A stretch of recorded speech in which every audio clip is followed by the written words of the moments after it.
Bismillahirrahmanirrahim.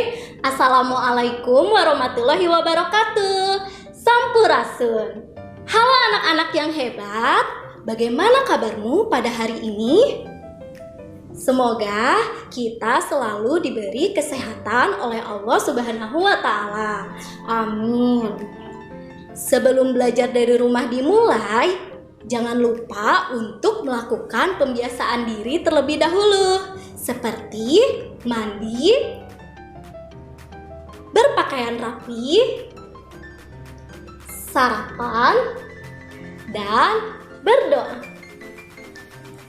Sebelum memasuki materi, Ibu ingin mengajakmu untuk melakukan tepuk semangat terlebih dahulu. Ikuti Ibu ya. 1, 2, 3. Tepuk semangat. Semangat. Sekali lagi ya. Tepuk semangat. Semangat. Walaupun belajar dari rumah, tetapi kita harus tetap semangat dalam mencari ilmu. Hari ini kamu akan belajar tema 3, subtema 2, wujud benda. Tujuan pembelajarannya, yang pertama, mengidentifikasi sifat benda padat dengan baik. Yang kedua, menyelesaikan masalah konversi satuan panjang dalam kehidupan sehari-hari. Dan yang terakhir, mengidentifikasi gerakan lambat kaki saat menari. Seperti yang sudah dibahas pada pertemuan sebelumnya, bahwa wujud benda dibagi menjadi 3, yaitu wujud benda padat, wujud benda cair, dan wujud benda gas. Wujud benda yang akan kita bahas hari ini yaitu wujud benda padat, tepatnya sifat benda padat.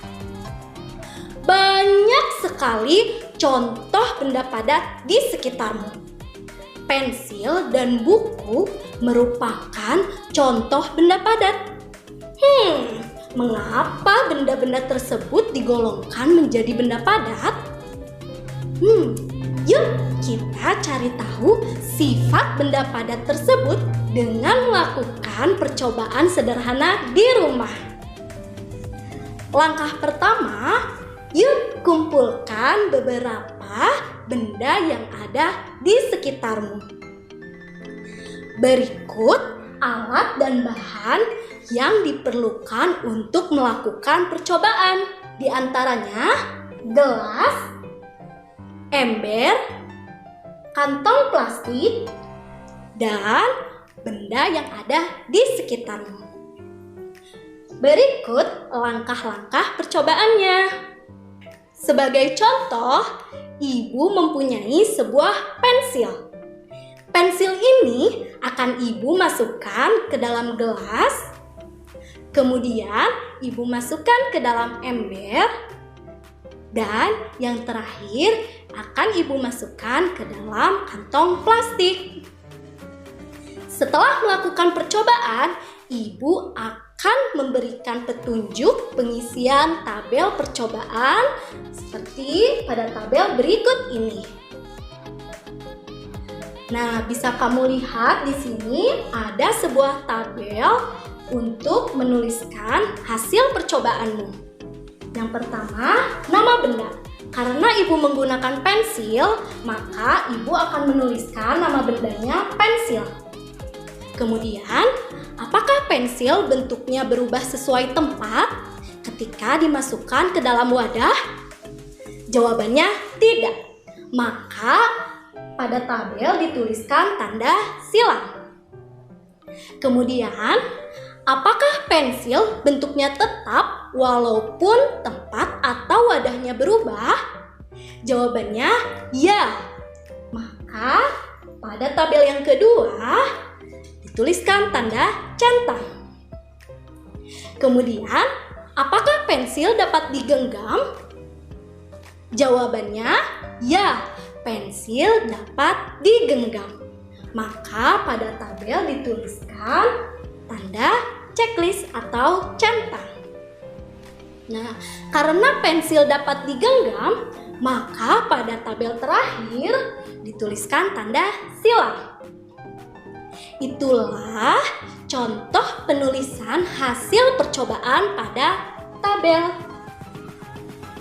Yuk, coba lakukan percobaan dengan benda-benda yang sudah kamu kumpulkan.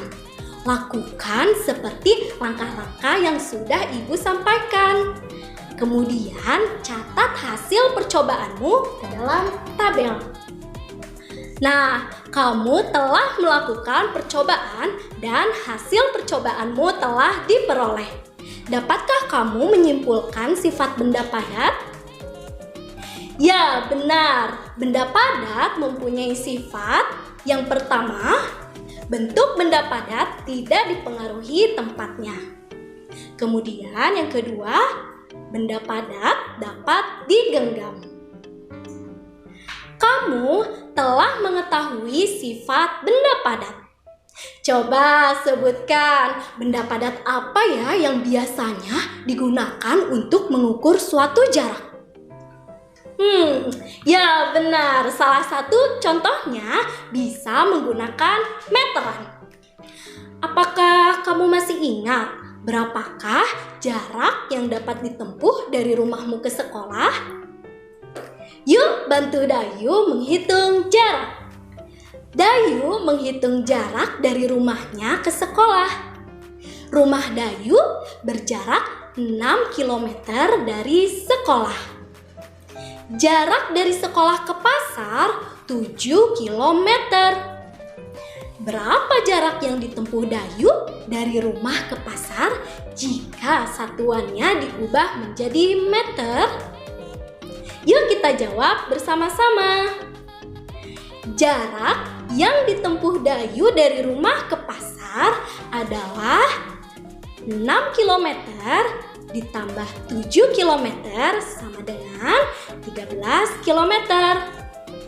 Nah, untuk mengubah satuan kilometer ke meter, ingat bahwa 1 km sama dengan 1000 meter. Jadi, kita kalikan 13 km dengan 1000. Maka hasilnya 13.000 meter. Mudah kan? Ayo berlatih. Selesaikan soal berikut pada buku catatanmu. Demikian pembelajaran kita hari ini. Jangan lupa untuk membereskan peralatan belajarmu dan jangan lupa untuk mengucapkan terima kasih kepada ayah dan bunda yang telah menemanimu belajar pada hari ini. Tetap semangat, tetap jaga kesehatan dan tetap ceria. Sampai berjumpa kembali. Wassalamualaikum warahmatullahi wabarakatuh.